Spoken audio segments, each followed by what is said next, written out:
देखो 10th class की ट्रिग्नोमैट्री है। फस्ट ऑफ ऑल ये ध्यान रखना है तुसी।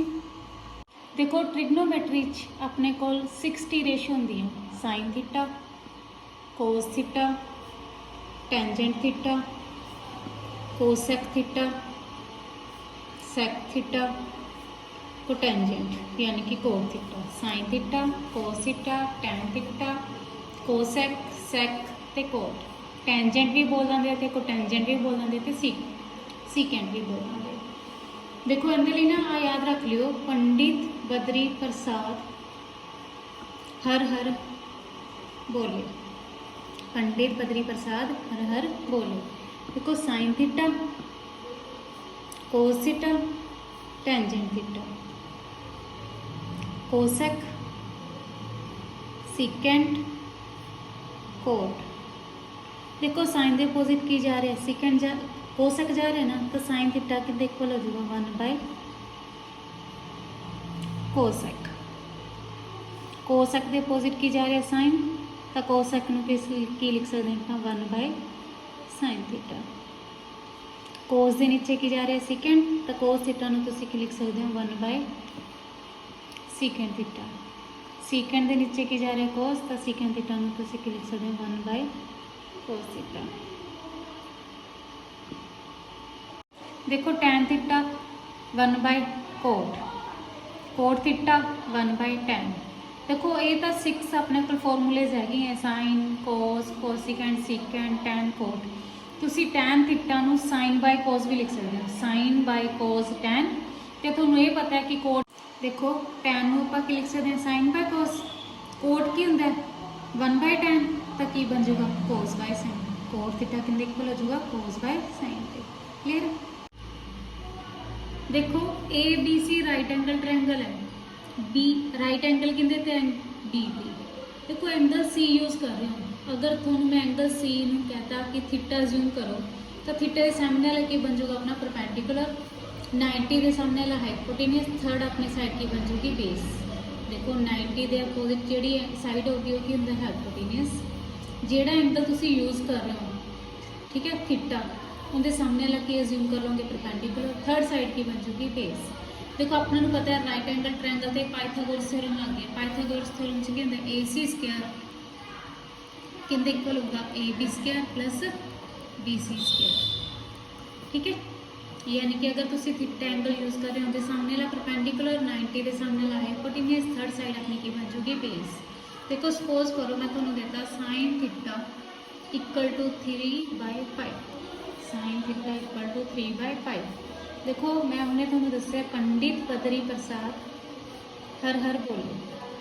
अब P का मतलब परपेंडिकुलर, B का मतलब base, P perpendicular, H hypotenuse, B base. देखो साइन थीटा किंदे इक्वल होंगे P/H, P/H। देखो थोड़े को यानी कि P भी है, H भी है, ठीक है, बेस है नहीं तो तुम्हें तो पता ही है H स्क्वायर किंदे इक्वल होंगे B square plus P square. ठीक है, H की वैल्यू पुट कर दो 5, B फाइंड करना है, P किन्ने थोड़े को 3, 5 स्क्वायर 25, 3 स्क्वायर 9 प्लस इधर आके क्या जुगा माइनस। देखो B square equal to 16, B की वैल्यू कितनी आ जाएगी अपने को 4। सपोज करो मैं थोड़ा कहना कोस थीटा की वैल्यू फाइंड करो, टैन थीटा की वैल्यू फाइंड करो, कोट थीटा की वैल्यू फाइंड करो, कोसेक थीटा की वैल्यू फाइंड करो। तो देखो कोस थीटा कितने इक्वल होगा B/H, cos theta B/H, B/H, B की वैल्यू कितनी 4, H कितने थोड़े को 5। Tan theta P/B, perpendicular over base. Perpendicular की है 3, बेस की है 4। कोट थीटा की बनूगा B/P, B/P। तो कोट थीटा की वैल्यू क्या आ जाएगी, B किन्ने देखो 4 से P किन्ने थोड़े को 3। अगर कोसेक की वैल्यू फाइंड करनी है तो कोसेक की होंगे H/P, H/P।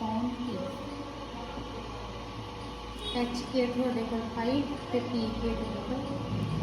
देखो फर्स्ट क्वेश्चन है In triangle ABC, right angle at B, AB given at 24 cm, BC given at 7 cm. Determine sin A, cos A, sin C, cos C.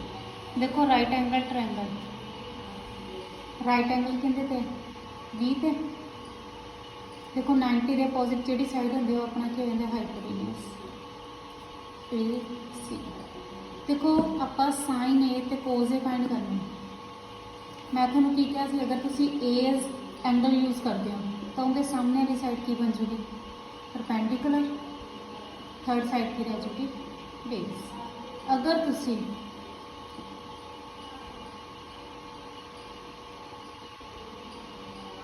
Angle C use करोगे तो सामने वाली side की बन जूगी perpendicular, 90 के सामने hypotenuse, third side की बन जूगा बेस।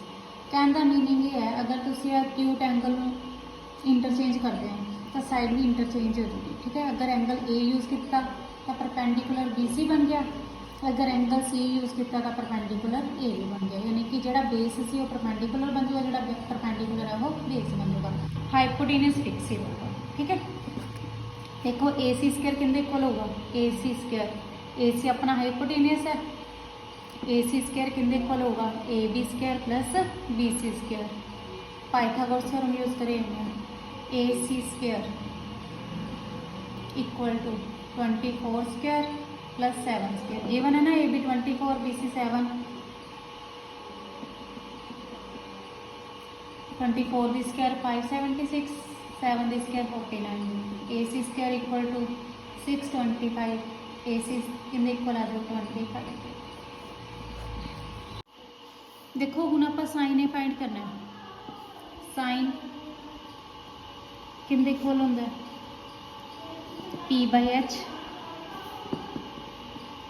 देखो मैं तुहानूं की कहा सी, अगर एंगल A यूज़ करते हो तो तुसी सामने वाली साइड में की अज्यूम कर लोगे परपेंडिकुलर, ए बेस हो जाएगा, ये हाइपोटेनस। परपेंडिकुलर की है BC, हाइपोटेनस की है AC।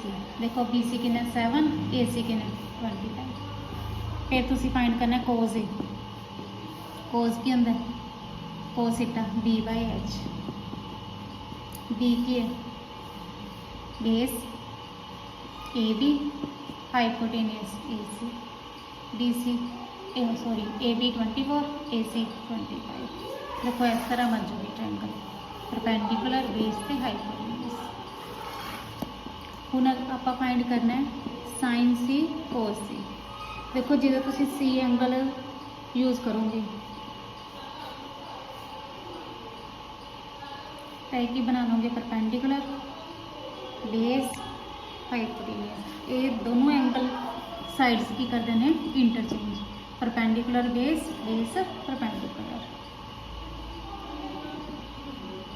साइन अपने पता ही कि इक्वल होंगे P/H। हुण देखो P की बन गया AB, हाइपोटेनियस AC है, AB थोड़े को 24 है, AC 25।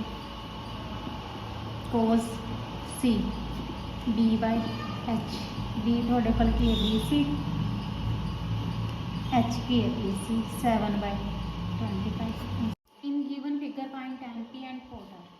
देखो तुहानूं राइट एंगल किंदे ते दिता गया क्यू ते, हाइपोटेनियस बन गया, हाइपोटेनियस की स्क्वायर अपने पता है कि इक्वल होगी perpendicular square plus base square, ठीक है। देखो PR square equal to PQ square plus QR square. 13 दी square equal to 12 square plus QR square. 169। देखो 12 दी स्क्वायर 144 प्लस 144 इधर आके क्या हो जाएगा negative. QR square equal to 25, QR equal to 5, QR आ गया 5 सेंटीमीटर, ठीक है। देखो आप tan P फाइंड करना है, P यानी कि तुम एंगल P यूज़ कर रहे हो तो मैं तुम्हें कहा सीगा जो एंगल यूज़ करते होंगे सामने की अज्यूम कर लिया करो परपेंडिकुलर। tan अपने पता है कि इक्वल होंगे P/B दे, परपेंडिकुलर ओवर बेस, परपेंडिकुलर के पाई, बेस की हो गया थोड़ा 12। हम तुम यूज़ करना cot R। देखो अगर तुसी आर एंगल यूज़ करना है तो जो 12 बेस सीगा वो थोड़ा की बन जाऊगा परपेंडिकुलर, जो परपेंडिकुलर से वो की बन जाऊगा बेस। तो कोट आर थोड़ा पता ही है, कोट किंदे कोल होंदा बी बाय पी। ठीक है, हुण अपना बी की है, पी की है 12 तो बी की है 5 बाय 12। दो कहते वैल्यू पुट कर दो 12 5 बाय 12 5 बाय 12 कितना आंसर आ गया 0। थर्ड क्वेश्चन देखो कि है if sine equal to 3/4 calculate cos A and tan A. देखो साइन अपने पता है कितने इक्वल होंगे P by H, H square कितने इक्वल होंगे B square plus P square, H 4 B find करना है P 3 square. 16 equal to B square plus 9, 16 minus 9 equal to B square, 7 equal to B square root 7 कितने equal आ जाएगा B के, यानी कि B की वैल्यू रूट 7 है। तुसी कोज ए फाइंड करना है, कोज ए की हो जाएगा बी बाय एच, tan ए कितने इक्वल हो जाएगा पी बाय बी, बी की इन्ना थोड़ा रूट 7, एच की इन्ना थोड़ा 4, पी 3 बी की रूट 7। देखो नेक्स्ट है cot theta equal to 7/8, evaluate this. देखो कोट थीटा पंडित बद्री प्रसाद हर हर बोली, टैन कोट, कोट कितने इक्वल है B by P, B by P, H square equal to B square plus P square, 7 square plus 8 square, 49 plus 64 113, H equal to root 113। देखो दोनों एक sign की वैल्यू चाहिए एक कोस की। साइन थीटा कितने इक्वल होंगे P by H, cos theta B by H, P 8 H root 113, B 7 H 1 root of 113, value put कर दो 1 plus sine theta 8 by root 113,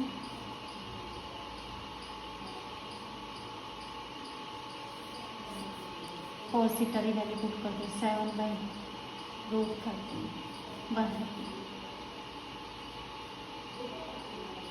देखो a plus B A minus B, identity लगा दो A square minus B square,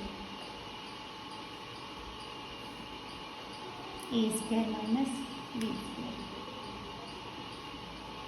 तो 1 square 1 हो जाएगा, 8 square 64 root 113 B square, square ना square cancel, 7 square 49 113, taking LCM 113 minus 64 113 minus 49, this one cancel, minus कर दो 49 by 64। Next question है in triangle P Q R right angle at Q P R plus Q R equal to 25 centimetre, P Q equal to 5 centimetre, determine the value of sine P cos P and tan P.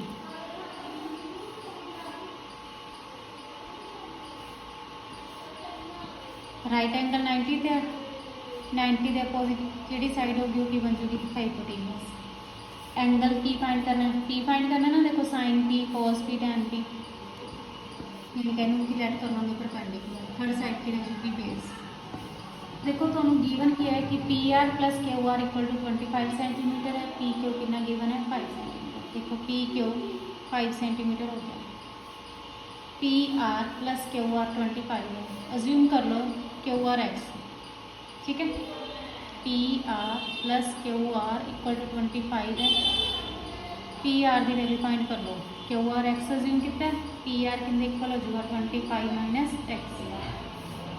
देखो अपने को P R square Pythagoras theorem, P R square कितने equal होगा P Q square plus Q R square होगा, P R 25 minus X दी whole square, P Q किन्ने 5 centimetre 5 square, Q R तुसीं assume किया एक्स,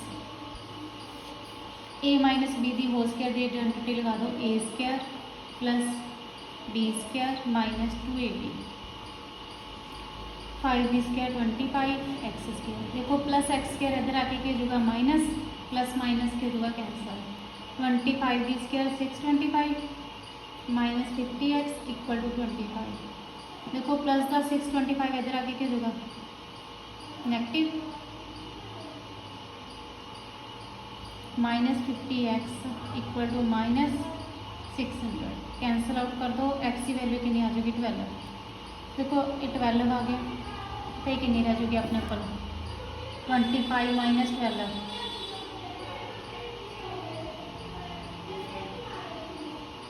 30। देखो sine P P by H, cos P B by H, tan P P by T. अपने को सारी values है पुट कर दो, पी किन्ने 12, एच किन्ने 13, 12 बाय 13, बी किन्ना है अपने 5, पी बाई 3।